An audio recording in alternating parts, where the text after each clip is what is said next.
Mr. Megwal, Dr. Bhaskar Ramamurthy, Mr. Srinivasan, distinguished parliamentarians who have been honored today, and distinguished invitees. I'm extremely happy to be associated with today's function, which has been organized to felicitate those who have done extremely well in the Parliament. To promote excellence in any field is to honor people in that particular field. And that is what we have exactly done today. I congratulate Prime Point Foundation and its president, Mr. Srinivasan, and our IIT Chennai in taking this initiative. I also congratulate all those who have received awards this morning. It's a recognition of the work that they have done, and it is a recognition that necessarily has to be made. India is often described as the largest democracy in the world.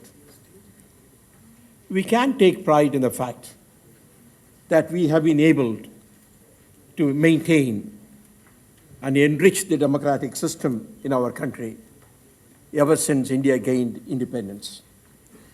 This is particularly gratifying when we note that many developing countries, even around us in this world, have had a checkered career. What is the merit of the democratic form of government?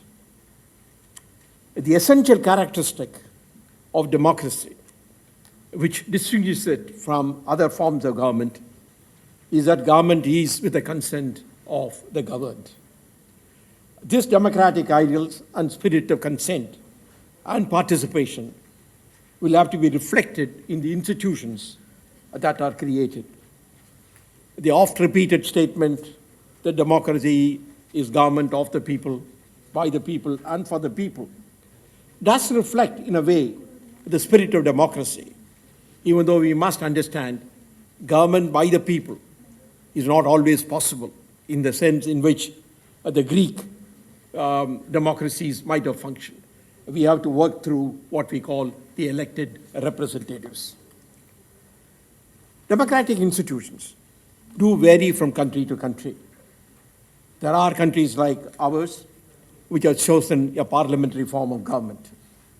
There are others who have chosen a presidential form of government. Obviously, there are countries which have experimented with some mix of the two systems, like in France. There is considerable amount of debate also on how the process to choose people's representatives can be improved. Some people even talk of proportional representation system. The critical test of democracy is the strength and resilience of the institutions to meet the challenges of the day. When we assess the functioning of parliamentary system in our country over the last several decades, a question that we need to ask ourselves is whether the institutions created by the Constitution have been functioning in the manner in which these were expected by the founding fathers of our Constitution.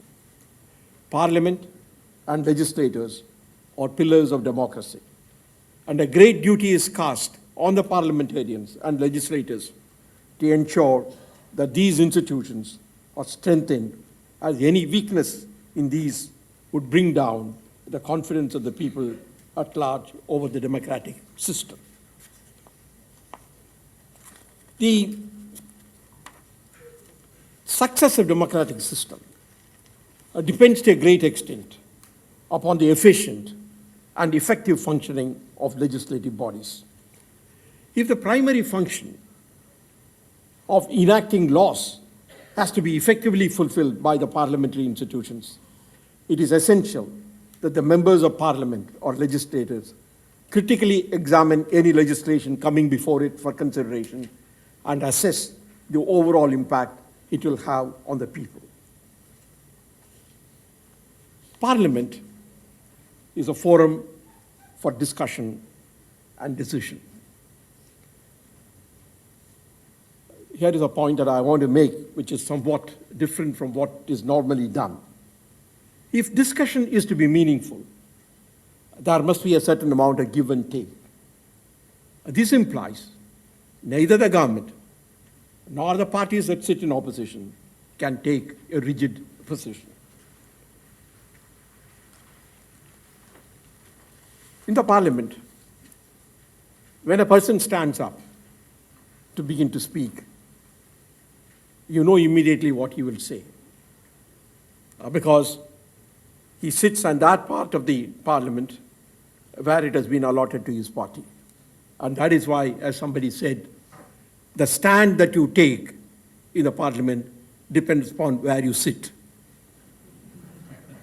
In our parliamentary system, so far, voting on various legislations have been strictly on party lines.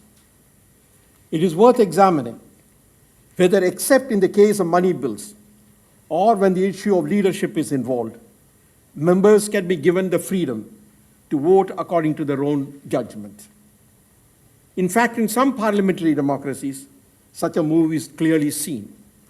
In the United States, because of the presidential form of government, voting in the Congress and Senate has not necessarily been on the party lines. Because in the United States, for example, in the Senate, the Democrats find more in common. Northern Democrats find more in common with Northern Republicans than even with Southern Democrats. And therefore, ultimately, the voting in the Senate does not strictly go by the party lines. The issue of whips on party lines could be limited to specific types of legislations, leaving the balance areas in which members can be given freedom to express their views and vote according to their judgment. This is an aspect which deserves consideration, taking into account the basic principles of parliamentary system of government and legislations such as the anti-defection laws. Frequent recurrence of disorderliness and interruptions in the proceedings of the parliament as well as legislature assemblies is a disturbing phenomenon.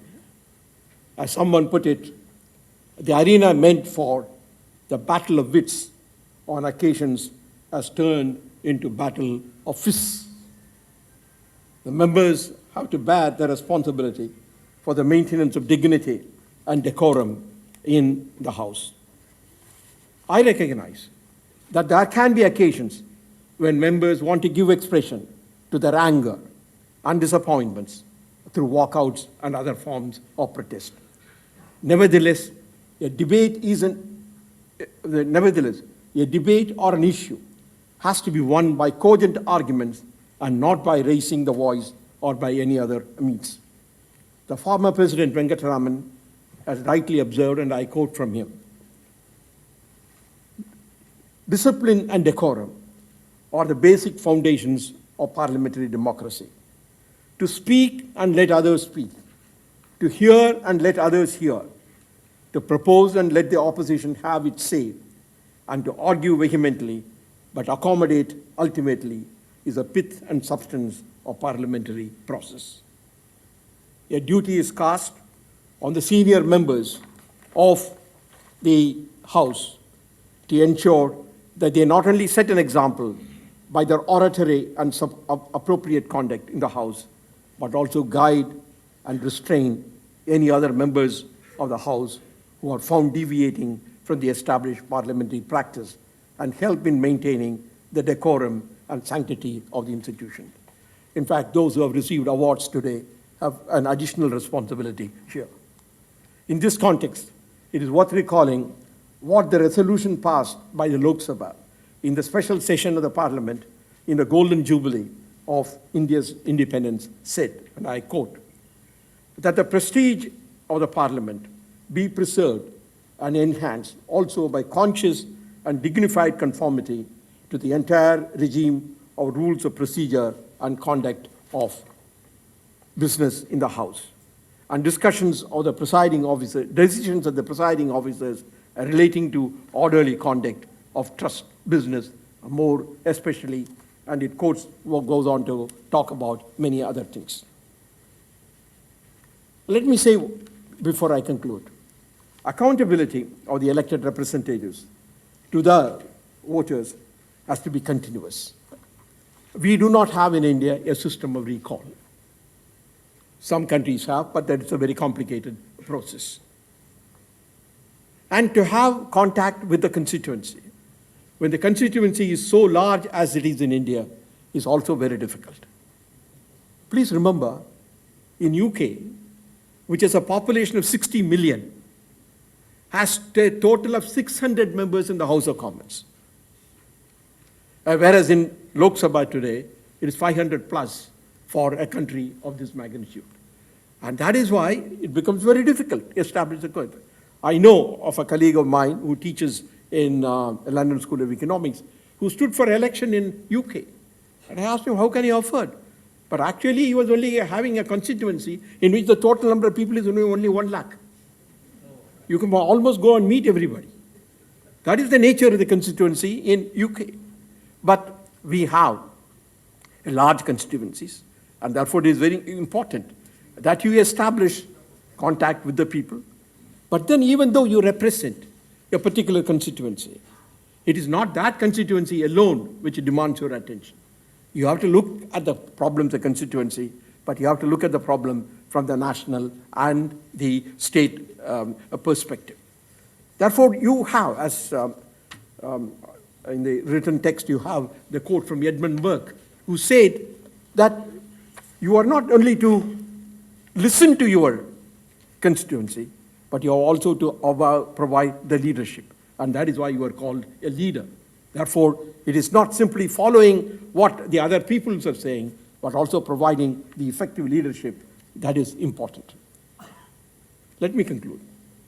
Parliamentary institutions are under test. The need to make these institutions function effectively and respond adequately to the needs and aspirations of the people have become paramount. The procedures relating to the actual working within the Parliament and state legislators have to be streamlined, especially in the context of the multiplicity of parties represented in the legislatures and the emergence of coalition governments. Let me make only one personal comment. Somebody mentioned about the fact that I was in Rajya Sabha. I was in Rajya Sabha only for 1 year. It was a nominated member, but the term that was left of the previous person was only 1.5 years, and therefore I was there only for a short period. But it also happened that it was the year in which there was the election. With the result, the whole total activity was only half the year. But let me say, for a nominated member, it is very difficult to make any impression, because in the pecking order, it's last. And somebody was, Megwal was mentioning about how within his own party, what difficulty it is to select. But when it comes to the nominated members, it is only at the end it comes. And on a very important subject, you are given the grand time of 5 minutes to elaborate, explain, and do everything. I actually found that it was extremely difficult to be able to perform. And also, as a nominated member, I did not know what subject was coming up for discussion on a particular day. At least the parties do know in advance, but nominated members do not know. So I must say that maybe if I had stayed longer, I would have found my ropes and done more. Let me conclude by an observation. Even as we emphasize strengthening democratic institutions, we must ensure that the spirit of tolerance, understanding, and cooperation permeates all walks of our life. The right to express oneself freely and the right to lead one's life according to one's own light, as enshrined in the Constitution, must not be compromised. Mutual respect and empathy for each other's views is the essence of democracy. Without this spirit, democratic institutions will only remain as shells without substance. Thank you very much.